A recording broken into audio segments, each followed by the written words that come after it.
नमस्कार. आज मी तुम्हाला स्वामींची सेवा कमी कमी दिवसात आणि कमी वेळेत कशी करायची आहे त्याबद्दल सांगणार आहे. चला तर आज व्हिडिओमध्ये तेच मी तुमच्याशी शेअर करते. तर माझं नाव आरती. आजपासून मी माझ्या स्वामींची सेवा करण्यासाठी तुमच्याशी आज मी शेअर करते की ज्यांना कोणाला वेळ भेटत नाही त्यांनी स्वामींची सेवा कशी केली पाहिजे कमी दिवसामध्ये आणि कमी वेळेत. तर तेच मी सांगणार आहे. स्वामींची सेवा तुम्हाला जर वेळ भेटत नसेल करायला जास्त वेळ, तर तुम्ही घरातही करू शकता. रोज 10 मिनिटं तुम्ही करू शकता, जास्त वेळ मिळत नसेल तर. आणि ती कशी करायची ती संकल्प करूनच आपण करू शकतो. किंवा तुम्ही स्टार्टिंगला 11 दिवस रोज तारक मंत्र म्हणू शकता.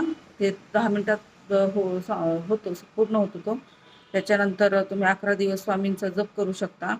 आणि तुम्ही ज्या कामासाठी तुम्ही हा जप वगैरे करणार आहात, तर त्या स्वामींना तुम्ही संकल्प करायचा आहे की स्वामी मी ह्या कामासाठी माझं हे काम पूर्ण करण्यासाठी मी संकल्प करून तुमचा जप चालू केला आहे, ते माझ्याकडून करून घ्या. पण खंड न पडता 11 दिवस पूर्ण करायचं आहे.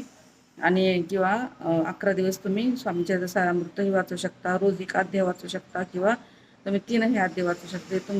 तुम्ही किती वेळ तुम्ही करू शकता सेवा, हे तुमच्या ह्याच्यावर आहे अवलंबून. अर्धा तास हे करू शकता किंवा 10 मिनिटाची सेवा करू शकता, पण न खंड न पडता 11 दिवस करा.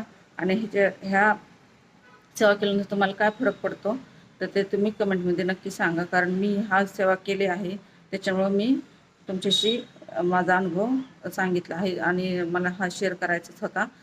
आणि चला तर मग अजून काय प्रश्न असतील तर तुम्ही कमेंट बॉक्समध्ये सांगा. आणि त्यानंतर इथून पुढच्याची तुम्हाला काही माहिती हवी असेल तर पुढच्या ब्लॉगमध्ये मी तुमच्याशी तेही सांगणार आहे. तर घराच्या महाराजांची चरणी रुजू करते. श्री स्वामी समर्थ.